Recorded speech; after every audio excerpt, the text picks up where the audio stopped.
Señor mío y Dios mío, creo firmemente que estás aquí, que me ves, que me oyes. Te adoro con profunda reverencia. Te pido perdón de mis pecados y gracia para hacer con fruto este rato de oración. Madre mía Inmaculada, San José, mi Padre y Señor, Ángel de mi guarda, interceded por mí. El Evangelio del día de hoy nos ofrece una faceta inusual de nuestro Señor Jesucristo. Podríamos llamarla su santa impaciencia, que nos revela también su carácter profundamente humano, cómo Jesús tenía sentimientos igual que nosotros y cómo a veces le cansaba la dureza de nuestros corazones. Y yo pienso que no solo le cansaba en el pasado, cuando tenía que discutir con los judíos y con los escribas y los fariseos, sino que también ahora. También ahora a veces nuestra dureza del corazón puede despertar en Jesús esa santa impaciencia, es decir, ¿por qué no se dan cuenta? Abran los ojos. ¿Por qué tardan tanto en creer? ¿Por qué tardan tanto en cambiar? ¿Por qué tardan tanto en convertirse? Eso es lo que nuestro Señor de alguna manera deja entrever en el Evangelio del día de hoy. Te lo leo para no dejar lugar a equívocos. Así dice el Evangelio del día de hoy. En aquel tiempo la gente se apiñaba alrededor de Jesús. Y él se puso a decirles, esta generación es una generación perversa.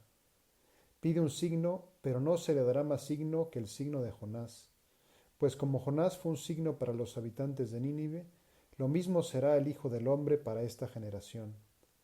La reina del sur se levantará en el juicio contra los hombres de esta generación y hará que los condenen, porque ella vino desde los confines de la tierra para escuchar la sabiduría de Salomón, y aquí hay uno que es más que Salomón.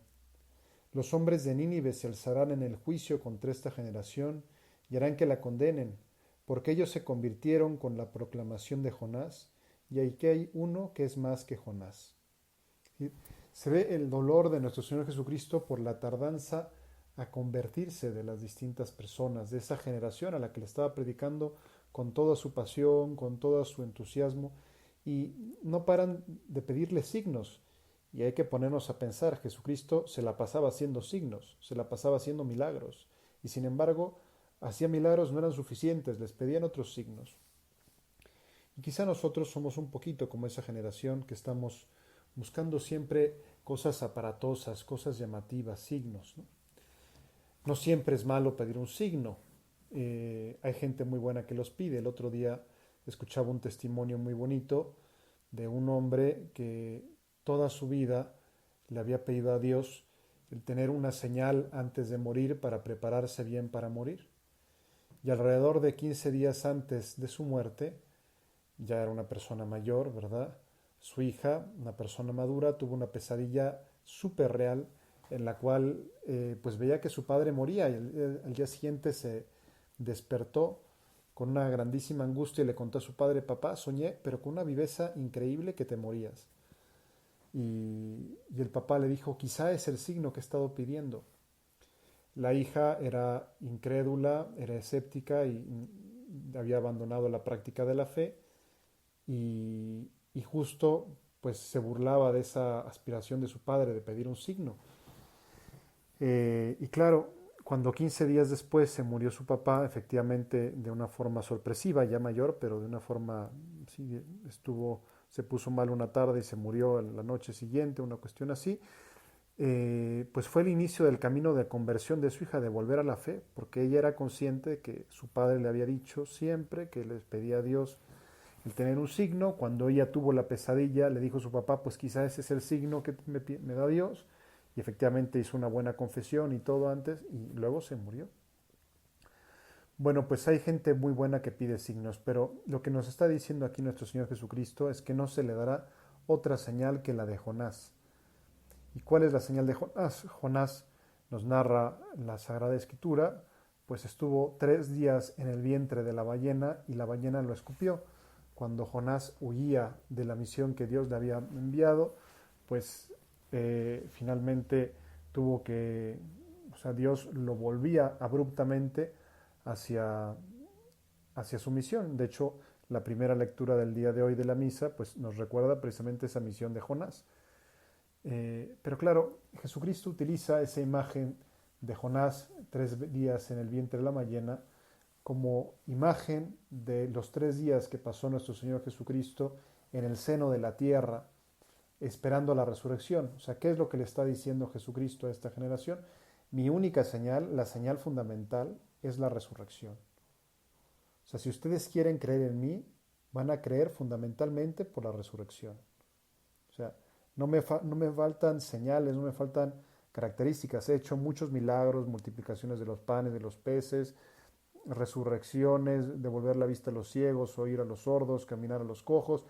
Todo eso maravilloso. Pero mi milagro con mayúscula, mi milagro por excelencia es la resurrección. Y por eso los hombres de otras ciudades, de otras tradiciones, en concreto se refiere a los habitantes de Nínive, a la reina, a la reina de Saba, eh, pues van a acusar a esta generación, porque esta generación, la generación que vio a nuestro Señor Jesucristo, pues presenció todos esos milagros y sobre todo presenció la resurrección.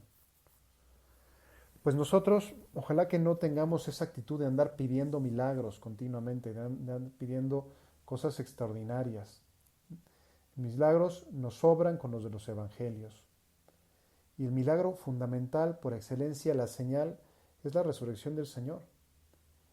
Y entonces eso nos lleva a recapacitar, Señor, ¿cuánto me has dado? ¿Cuántas señales, cuántas veces te has manifestado en mi vida? ¿Cuántas veces has estado cerca de mí? ¿Cuántas veces he tocado tu ternura, tu cercanía, tu cariño? ¿Cómo correspondo yo? ¿Cómo respondo a tantas gracias, a tantos signos, a tantas manifestaciones tangibles de tu amor? Ahí nuestro Señor Jesucristo pues les echa en cara los milagros que Él les había hecho y luego que incluso con su resurrección no iban a creer. Pero nosotros tenemos más milagros. Nosotros tenemos, por ejemplo, la manifestación más grande de la ternura de Dios en la Eucaristía.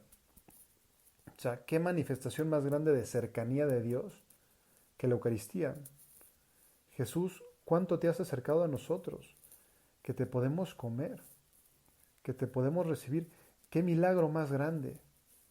Recordarás esa película que se titula El Gran Milagro, que habla precisamente de la Eucaristía, de lo que sucede en la Santa Misa. ¡Qué gran milagro! ¡Qué gran milagro que nos muestra esta cercanía de Dios con nosotros y nosotros no nos convertimos! Podríamos, parafraseando este texto evangélico, decir que los contemporáneos de nuestro Señor Jesucristo se levantarán contra nosotros y nos acusarán porque ellos se convirtieron ante la predicación del Señor y nosotros no, que lo recibimos, lo comemos, tenemos todas sus palabras recogidas en la Sagrada Escritura, hablamos con Él en la oración. Por eso, Señor, quítanos esta dureza del alma, quítanos esta coraza y ayúdanos a reaccionar, a caer en la cuenta cuántas cosas buenas me has dado, Señor. Cuántas manifestaciones de tu cariño, cuántas manifestaciones de tu cercanía, cuántas manifestaciones de tu desvelo por mí. Y poder irlas recorriendo una a una en mi vida, las veces que has pasado cerca. ¿Y qué fruto he dado yo? Ojalá que yo sea como esos habitantes de Nínive, de los cuales me habla la primera lectura, que se convirtieron ante la predicación de Jonás. Porque a mí no me ha predicado Jonás, pero en mí ha entrado Jesús por la Eucaristía en mi alma. Que yo me convierta como la reina de Saba, que recorrió un gran camino para escuchar la sabiduría de Salomón, y yo puedo escucharte su sabiduría, Señor, meditando la Sagrada Escritura y haciendo la oración. Que yo me convierta, que no pida más señales, Señor, que me basten las de los evangelios, que me bastan las señales sobre todo por excelencia de tu resurrección, que me basta y me sobra, por decirlo así, con la Eucaristía, ese milagro tan grande. Ya no necesito más milagros, pero concédeme, Señor, el milagro de mi conversión. Haz todavía un milagro ulterior, un milagro grandísimo. Convierte mi corazón y endereza mi alma para que vaya decididamente en búsqueda de la santidad, en búsqueda de la plenitud de amor hacia ti, en búsqueda de la plenitud de amor hacia mis hermanos. Te doy gracias, Dios mío, por los buenos propósitos, afectos e inspiraciones que me has comunicado en esta meditación. Te pido ayuda para ponerlos por obra. Madre mía Inmaculada, San José mi Padre y Señor, Ángel de mi guarda, interceded por mí.